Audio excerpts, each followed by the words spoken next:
இப்போ தண்ணி போட்டு நல்லா துடைச்சிட்ட பிறகு இப்போ நான் என்ன பண்ணுறேன், வெறும் தண்ணி மறுபடியும் எடுத்துக்கிறேன். இதில் வந்து கல்லுப்பு கொஞ்சம் ஆட் பண்ணிக்கிறேன், மஞ்சத்தூள் கொஞ்சம் ஆட் பண்ணிக்கிறேன். இதை நல்லா கலந்து விட்டுட்டு அதுக்கப்புறம் இந்த ஸ்பாஞ்சை வந்து மறுபடியும் இதில் டிப் பண்ணிவிட்டு இந்த செல்ஃபை மறுபடியும் க்ளியர் பண்ணிக்கிறேன். இந்த மாதிரி பண்ணும்பொழுது நமக்கு செல்ஃபில் வந்து பூச்சிங்களாம் நிற்காது. அதாவது மோஸ்ட்லி வந்து கரப்பாம்பூச்சிலாம் தான் வரும், அதெல்லாம் கொஞ்சம் அதிகமாக வராது.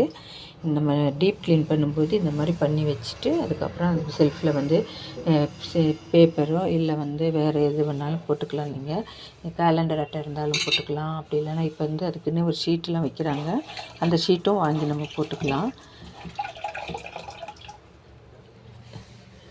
இது மாதிரி தொடிச்சு விட்டுட்டோன்னா நல்லா நீட்டாக கிளியர் ஆகிடும்.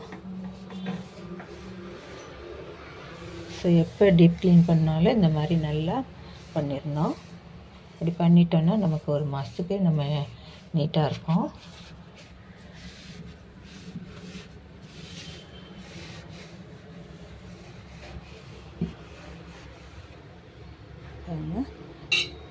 நல்லா அழுக்கெல்லாம் வந்துடுது. தண்ணியும் நல்லா பிழிஞ்செடுக்க இந்த ஸ்பாஞ்ச் ஈஸியாக இருக்கும். ஜன்னல்லாம் துடைக்கிறதுக்கும் இந்த ஸ்பாஞ்ச் வந்து நல்லா யூஸ்ஃபுல்லாக இருக்கும். ரொம்ப அழுக்கெல்லாம் இருந்துச்சுன்னா அந்த இடத்துல வந்து இந்த மாதிரி இரும்பு ஸ்க்ரப்பரு சோப்பு எல்லாம் போட்டுட்டு நம்ம இப்படி தேய்ச்சி எடுத்துட்டா கொஞ்சம் நல்லா வந்துடும். நல்லா இதை தேய்ச்சிக்கலாம்.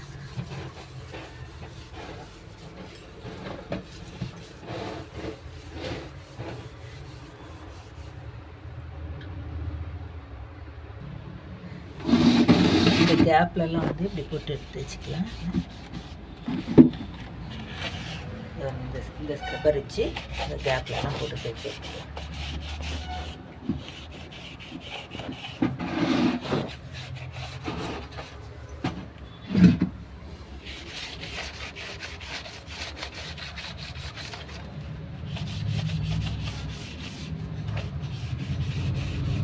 அதுக்கப்புறம் நம்ம இந்த ஸ்பாஞ்ச் போட்டு நல்லா தொடச்சி எடுத்துட்டோம்னா நல்லா டஸ்ட் கிளியர் ஆகிடும்.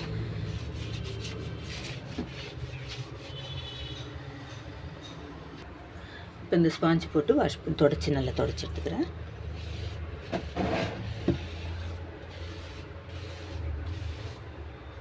பாருங்கள் இதில் எவ்வளோ அழுக்கு வந்துடுது பாருங்க. இதை ஒரு 2 தடவை நம்ம தொடச்சி எடுத்துட்டோன்னா அதில் உள்ள சோப்பும் வந்துடும், அழுக்கும் வந்துடும்.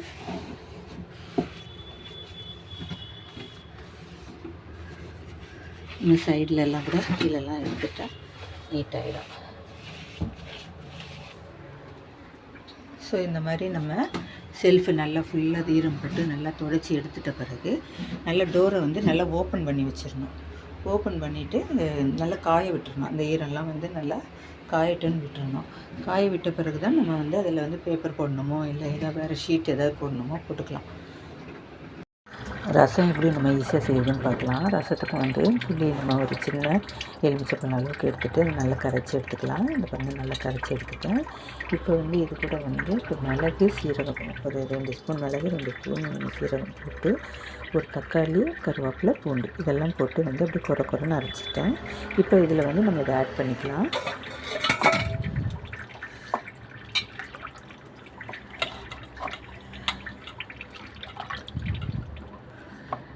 இதில் ஆட் பண்ணிவிட்டு இப்போ நம்ம இது கூட வந்து உப்பு சேர்த்துக்கலாம்.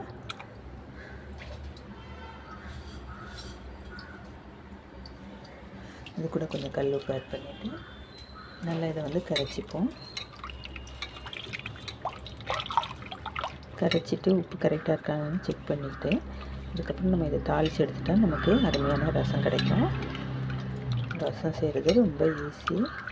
அதே சமயத்தில் இது வந்து உடம்புக்கும் ரொம்ப நல்லது. இந்த மிளகு சீரகம் ஆட் பண்ணுறதுனால உடம்புக்கு ரொம்ப நல்லது. குழந்தைங்களுக்கு நம்மளும் டெய்லி நம்ம இதை ரசம் எடுத்துக்கிட்டுறது நல்லது. இதை வந்து நம்ம இப்போ தாளிச்சிட வேண்டியதுதான். கடாயில் எண்ணெய் ஊற்றியாச்சு. எண்ணெய் வந்து கொஞ்சம் காஞ்ச எண்ணெய் வந்து கடுகு போட்டுக்கலாம். கடுகு போட்டுட்டு கடுகு பொரிஞ்ச உடனே வந்து இது நம்ம கொஞ்சம் வெந்தயம் ஆட் பண்ணிக்கணும். வெந்தயம் கொஞ்சம் ஆட் பண்ணிக்கலாம். காஞ்ச மிளகாய், கருவேப்பிலை. இப்போ வந்து நம்ம கலந்து வச்சுக்கிட்டு இந்த ரசம் தண்ணி வந்து ஊற்றிக்கலாம். அவ்வளோதான், நமக்கு ரசம் ரெடி. அது நம்ம கொஞ்சம் நேரம் மட்டும் நம்ம சூடு பண்ணால் போதும். இதில் வந்து கொஞ்சம் ஒரு சிட்டிகை அளவுக்கு மஞ்சத்தூள் ஆட் பண்ணிப்போம், பெருங்காயத்தூளும் ஆட் பண்ணிக்கலாம். 2 டீ ஆட் பண்ண பிறகு நல்லா கலந்து விட்டுக்கலாம். இதை இப்படியே கலந்து விட்டுட்டு ஒரு 5 நிமிஷம் வச்சோன்னா போதும். அதாவது இது நுர வர வரைக்கும் வச்சா போதும், கொதிக்க விடக்கூடாது. ரசத்தை கொதிச்சோன்னா அதனுடைய டேஸ்ட்டு மாறிடும். அதனால் கொதி வரக்கூடாது. கொஞ்சம் நுரைச்சி வரும்போதே நம்ம ஸ்டவ் ஆஃப் பண்ணிடணும். இப்போ பபிள்ஸ் வருது பாருங்கள், நுர வருது. இப்போ நம்ம ஆஃப் பண்ணிடலாம், ரொம்ப கொதிக்க விடக்கூடாது. இப்போ வந்து நம்ம வேறு பாத்திரத்தில் மாற்றிக்கலாம். மாத்திரை பாத்திரத்தில் நான் வந்து கொத்தமல்லி இலை போட்டிருக்கேன். இப்போ வந்து இதில் அப்படியே ஊற்றிக்கலாம்.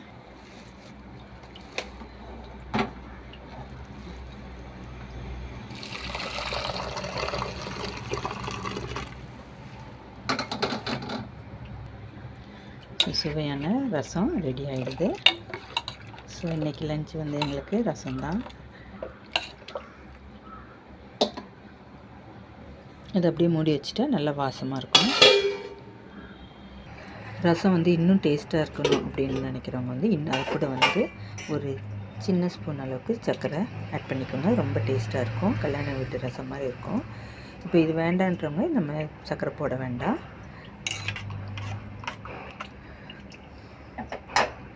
ஸோ இந்த மாதிரி முறையில் நீங்கள் ரசம் செஞ்சிங்கன்னா ரொம்ப நல்லாயிருக்கும்.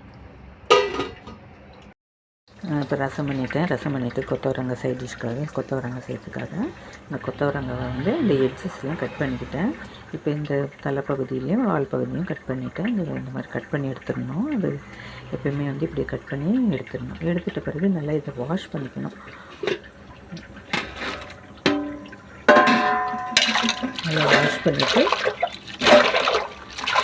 எடுத்துக்கலாம். வாஷ் பண்ணி எடுத்துகிட்டு அதுக்கப்புறம் நம்ம சின்ன சின்னதாக கட் பண்ணிக்கலாம்.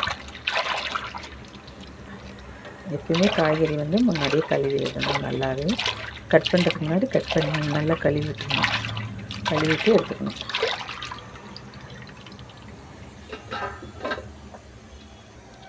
வாஷ் பண்ண இந்த கொத்தவரங்காயை எல்லாத்தையும் நான் வந்து இப்படி எடுத்து வச்சுருக்கேன்.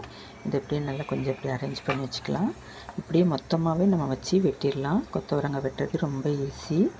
இப்படியே நம்ம அரேஞ்ச் பண்ணிவிட்டு நம்ம அப்படியே மொத்தமாகவே இப்படி கட் பண்ணிவிட்டு வரணும். நான் கட் பண்ணுறது இப்போ காமிக்கிறேன்.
பாருங்கள், நல்லா சின்ன சின்னதாக கட் பண்ணியாச்சு.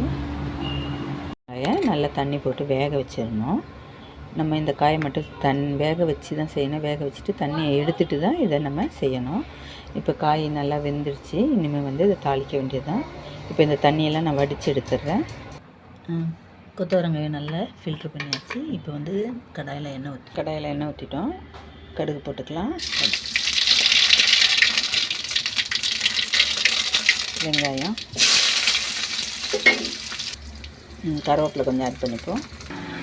வெங்காயம் வதங்கிறதுக்குள்ளே நம்ம வந்து ஒரு மிக்ஸி ஜாரில் வெங்காயம், தக்காளி, கடலைப்பருப்பு, பூண்டு, கருவேப்பிலை இதெல்லாம் வந்து எண்ணெயில் வதக்கிட்டு இதை நம்ம அரைச்சிக்கணும். இந்த அரைச்சதை வந்து நம்ம அந்த கொத்தவரங்காயில் நம்ம போட்டுக்கலாம். அதுக்கு முன்னாடி வந்து வெங்காயம் நல்லா வதங்கிடுச்சு. இப்போ கொத்தவரங்காய் அதில் வச்சுப்போம். இந்த அரைச்சிருந்த கிரேவியை வந்து இதில் போட்டுக்கலாம். போட்டுட்டு நல்லா கலந்து விட்டுப்போம்.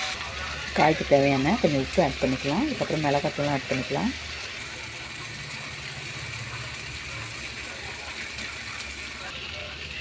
அவ்வளோதான், கொத்தவரங்காய் கூட்டு வந்து ரெடி ஆகிடுச்சு. இது வந்து ரசத்துக்கு